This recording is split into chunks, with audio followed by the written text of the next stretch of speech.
Miksi lukea suomeksi? Moni oppilaani kysyy minulta tätä. He sanovat, lukeminen ei auta puhumisessa. Ymmärrän tämän ajatuksen hyvin, sillä ajattelin ennen samoin. Kun aloitin oppimaan suomea, joka toinen sana oli vieras. Useammin kuin kerran halusin lopettaa. Mutta juuri silloin opin jotain tärkeää. Asia, joka muutti suomeni täysin. Nyt tiedän, lukeminen sai minut ajattelemaan suomeksi. Monilla oppijoilla on alussa iso ajatusvirhe. He luulevat, että puhumista oppii vain puhumalla. He ajattelevat, että puhuminen yksin tekee paremmaksi. Kaikki muu, varsinkin lukeminen, tuntuu hitaalta, tylsältä ja turhalta. Ehkä sinäkin ajattelet näin. Ehkä olet nähnyt suomenkielisen kirjan tai tekstin ja ajatellut. Se on liian vaikea. Siitä ei ole hyötyä puhumiseen. Käännän kuitenkin kaiken päässäni. Kuulen tämän ajatuksen oppilailtani hyvin usein. Ja rehellisesti sanottuna ajattelin niin itsekin. Alussa lukeminen tuntuu kuin pysähdys. Istut paikallasi, luet hitaasti, ymmärrät vähän ja mietit. Miksi teen tätä? Siksi kysyn sinulta, luetko suomeksi vai vältätkö sitä? Ole rehellinen itsellesi. Moni välttelee lukemista, koska se tekee epävarmaksi. Juuri tässä alkaa jotain tärkeää. Tämä ajatusvirhe hidastaa monia oppijoita pitkään. Tässä videossa haluan näyttää, että lukeminen ei ole kiertotie, vaan avain. Ja miksi Suomesi voi alkaa muuttua juuri tässä? Suomen matkani alussa todellisuuteni näytti täsmälleen tältä. Edessäni oli ensimmäisiä suomenkielisiä tekstejä ja tunsin kulkevani sumussa. Luin jokaisen lauseen hyvin hitaasti. 2, 3 sanan jälkeen jouduin pysähtymään. Joidenkin lauseiden luin 3 kertaa, enkä silti ymmärtänyt kunnolla. Se turhautti. Tunsin epävarmuutta ja vertasin itseäni usein toisiin. Näin kuinka nopeasti he lukivat ja puhuivat rennosti ja ajattelin, minussa on vika. Päässäni toistui sama ajatus. Olen huono kielissä. Ehkä minulla ei ole lahjakkuutta siihen. Ehkä suomi on liian vaikea minulle. Tämä ajatus seurasi minua pitkään ja pienensi minua. Halusin välillä luovuttaa, koska ajattelin, etten koskaan saavuta tätä tasoa. Mutta nyt tiedän jotain, mikä olisi muuttanut kaiken silloin. Ongelma! Ongelma ei ollut älykkyyteni. Ongelma ei ollut motivaationi. Eikä ongelma ollut aivoissani. Se ei ollut varsinainen ongelma. Käännekohta tuli hiljaa, melkein huomaamatta. Jatkoin lukemista, vaikka se oli vaikeata. Ja yhtäkkiä huomasin asioita. Tietyt sanat ilmestyivät yhä uudelleen. Alussa tarkistin ne joka kerta. Sitten tajusin. Tunnenhan tämän sanan.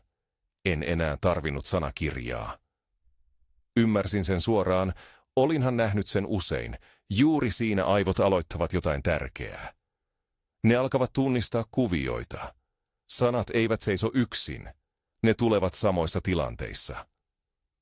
Pääni tallensi nämä yhteydet, vaikka en opetellut niitä tietoisesti. Sitten tulivat ensimmäiset ahaa-hetket. Luin lauseen ja yhtäkkiä ymmärsin sen kokonaan. Ei täydellisesti, mutta riittävästi. Tunne oli uskomaton. Se oli kuin ovi olisi auennut. Siitä hetkestä tiesin, lukeminen työskentelee taustalla puolestani. Ei kovaa, ei nopeasti, mutta hyvin tehokkaasti. Nyt kysyn sinulta, tunnetko tämän tunteen? Oletko huomannut, että ymmärrät suomenkielisen lauseen yhtäkkiä ilman miettimistä? Kun luet, harjoitat aivojasi hyvin luonnollisesti. Kuvittele sanat pieniksi rakennuspalikoiksi. Alussa sinulla on vain muutama, ja kaikki tuntuu huteralta. Lukemalla palikoita tulee koko ajan lisää. Paras asia on, ne ilmestyvät automaattisesti. Sinun ei tarvitse opetella niitä ulkoa. Näet ne yhä uudestaan, eri lauseissa, eri tilanteissa. Tämä toisto tapahtuu ilman painetta. Kukaan ei katso. Kukaan ei arvostele sinua. Ei ole koetta eikä virheitä. Saat olla hidas, saat pysähtyä, saat palata taakse. Siksi lukeminen on niin vahvaa. Se on hiljaista harjoittelua. Aivosi työskentelevät taustalla ja yhdistävät sanoja toisiinsa.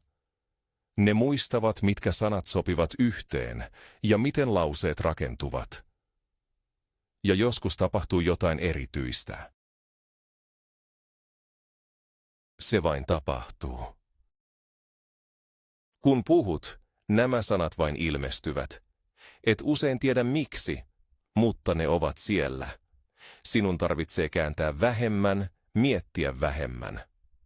Lukeminen valmistelee puhettasi, vaikka et puhukaan juuri nyt.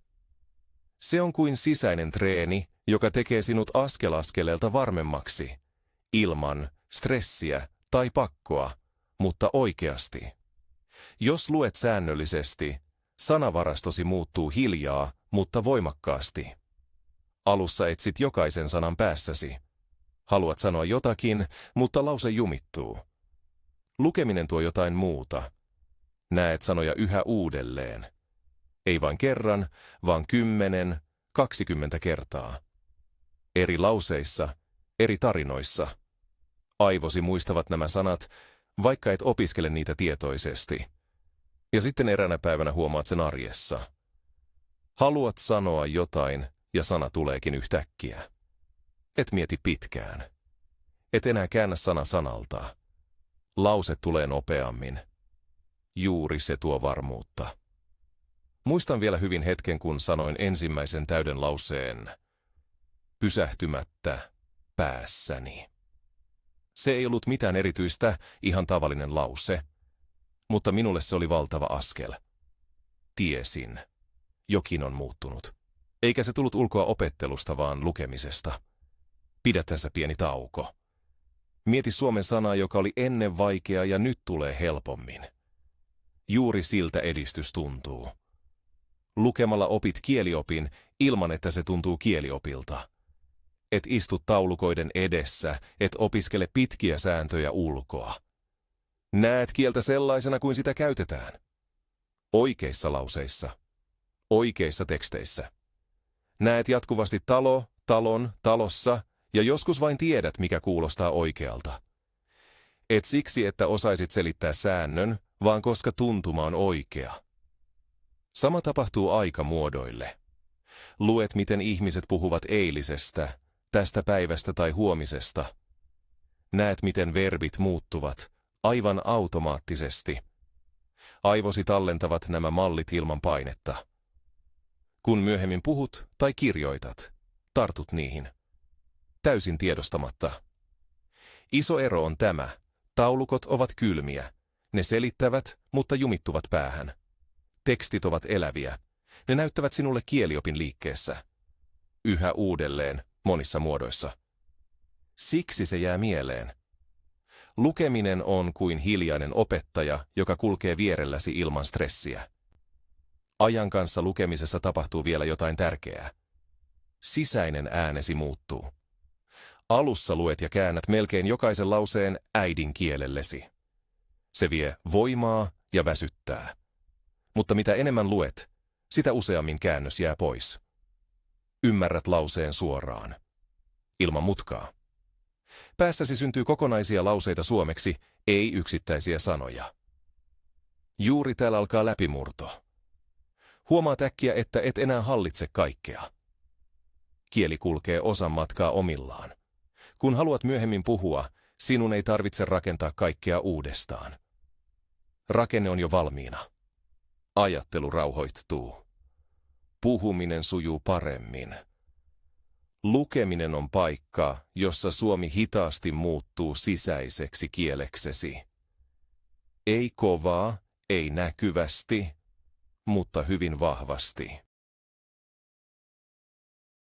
Lukeminen virheiden kanssa. Suurin virhe lukemisessa on halu ymmärtää aivan kaiken. Melkein kaikki oppijat tekevät juuri niin. Lue tekstin ja pysähdyt heti ensimmäiseen outoon sanaan. Otat sanakirjan käteen. Käännät sanan. Sitten jatkat, kunnes tulee seuraava tuntematon sana. Taas pysähdys. Taas tarkistus. Muutaman rivin jälkeen olet väsynyt, turhautunut ja ajattelet, lukemisesta ei ole hyötyä. Juuri tässä piilee ajatusvirhe. Lukeminen ei ole koe. Kukaan ei odota, että ymmärrät jokaisen sanan. Myös äidinkieliset eivät ymmärrä joka sanaa jokaisesta tekstistä. Lukemisen tarkoitus ei ole täydellisyys, vaan liike. Aivosi tarvitsevat virtausta. Jos pysähdyt koko ajan, katkaiset tämän virran yhä uudestaan. Silloin pääsi ei näe malleja. Se näkee vain yksittäisiä sanoja, ei yhteyksiä. Liian paljon sanakirjaa on kuin jarru. Se tuntuu ahkeralta, mutta se estää oppimisen. Paljon parempi on jatkaa lukemista, vaikka et ymmärrä kaikkea.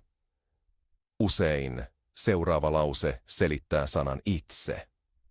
Joskus et tarvitse sanaa ollenkaan tekstin ymmärtämiseen. Ja joskus huomaat merkityksen vasta 3. tai 4. lukukerralla. Juuri näin aivosi oppivat parhaiten. Lukeminen saa olla epätäydellistä. Saat hypätä sanojen yli. Saat arvata. Saat ymmärtää asiat vain suunnilleen. Se ei ole virhe, se on tie. Kun opit lukemaan epävarmuuden kanssa, lukeminen kevenee yhtäkkiä.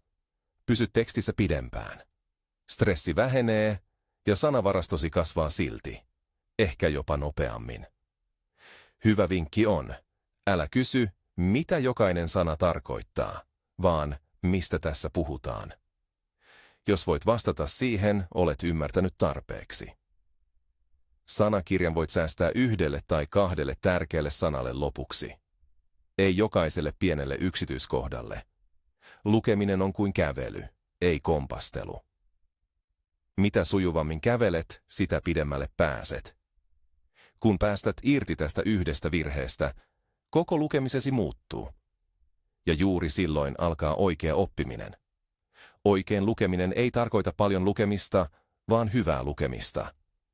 Varsinkin alussa lyhyet tekstit ovat täydellisiä. Pieni artikkeli, lyhyt tarina, kirjan kappaleen osa. Sinun ei tarvitse jaksaa kokonaista lukua. Riittää, että luet muutaman minuutin ja pysyt rauhallisena. Paljon tärkeämpää kuin pituus on säännöllisyys. Mieluummin joka päivä 10 minuuttia kuin kerran viikossa tunti. Näin Suomi pysyy aktiivisena päässäsi ilman painetta. Lukemisen kuuluu tuntua kevyeltä, ei työltä.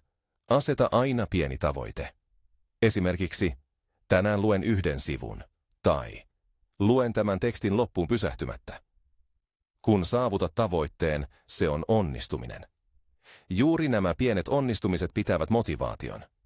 Jos huomaat olevasi väsynyt, lopeta. Lukeminen toimii hyvin vain, kun pää on rento. Sinun ei tarvitse todistaa mitään. Opit itseäsi varten. Vielä yksi tärkeä asia. Lue sellaista, mikä oikeasti kiinnostaa sinua. Ei sitä, mitä pitäisi lukea, vaan sitä, mikä herättää uteliaisuutesi. Tarinoita, aiheita, ihmisiä, arkea. Kieli elää kiinnostuksesta. Pieni kysymys sinulle. Mitä luet nyt suomeksi? Kirjaa, uutisia, lyhyitä tekstejä vai ehkä et vielä mitään? Kirjoita se itsellesi ylös. Ensimmäinen askel ei ole lukea täydellisesti, vaan aloittaa ylipäätään. Motivaatio jää usein abstraktiksi, kunnes teet sen näkyväksi. Tässä numerot auttavat. Kuvittele, että luet joka päivä vain 10 sivua. Se kuulostaa vähältä. Ehkä 20 minuuttia päivässä. Monet ihmiset viettävät enemmän aikaa puhelimella. Mutta nyt tulee se tärkeä osuus. Sivu sivulta. 10 sivua päivässä on vuodessa yli 3000 sivua. Se on useita kirjoja, tuhansia lauseita, 10 000 sanoja, jotka aivosi ovat nähneet. Vaikka opit niistä vain osan tietoisesti, vaikutus on valtava. Sanavarastosi kasvaa, ilman että huomaat sitä joka päivä. Kielioppisi varmistuu, koska näet rakenteet yhä uudestaan. Tunne suomen kielestä vahvistuu. Ja juuri se tekee edistyksen näkyväksi. Voit sanoa, minä tein sen. Luin nämä sivut. Se on totta. Se on mitattavissa. Oppiminen tuntuu usein näkymättömältä, mutta lukeminen jättää jäljen. Jokainen sivu on pieni askel, ja monet pienet askeleet muuttavat lopulta koko Suomesi.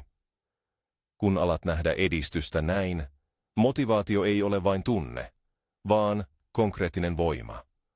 Lukeminen ja puhuminen kuuluvat yhteen. Lukeminen on valmistelu, puhuminen on liike. Kun luet paljon, lähdet keskusteluihin toisin. Pelkäät vähemmän, koska tiedät, että sanat ovat päässäsi. Olet nähnyt ne. Lukenut usein.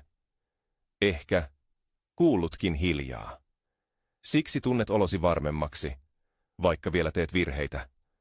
Juuri se tekee sinusta rohkeamman. Puhuessa sinun ei tarvitse keksiä kaikkea alusta. Monet lauseet tulevat tunteen pohjalta. Ne kuulostavat luonnollisemmilta, koska olet jo lukenut ne näin tai lähes näin. Lukeminen antaa sinulle sisäisen varaston kieltä. Kun sitten puhut, tartut siihen. Ei täydellisesti, mutta aidosti. Pelko pienenee, koska huomaat, tunnen tämän rakenteen, tunnen nämä sanat. Ja mitä useammin koet tämän kierteen lukea, ymmärtää, puhua, sitä enemmän luottamuksesi kasvaa. Lukeminen rauhoittaa sinua, puhuminen herättää sinut eloon. Yhdessä ne ovat vahvin yhdistelmä aitoa, luonnollista Suomea varten. Lopuksi haluan sanoa sinulle vielä jotain tärkeää. Jos olet kuunnellut tänne asti, olet ihminen, joka oikeasti haluaa muutosta. Suomen oppiminen ei ole sprintti, se on matka. Ja lukeminen on yksi rehellisimmistä kumppaneista tällä matkalla. Sinun ei tarvitse täydellistä kirjaa, täydellistä tasoa eikä täydellistä suunnitelmaa. Tarvitset vain päätöksen jatkaa.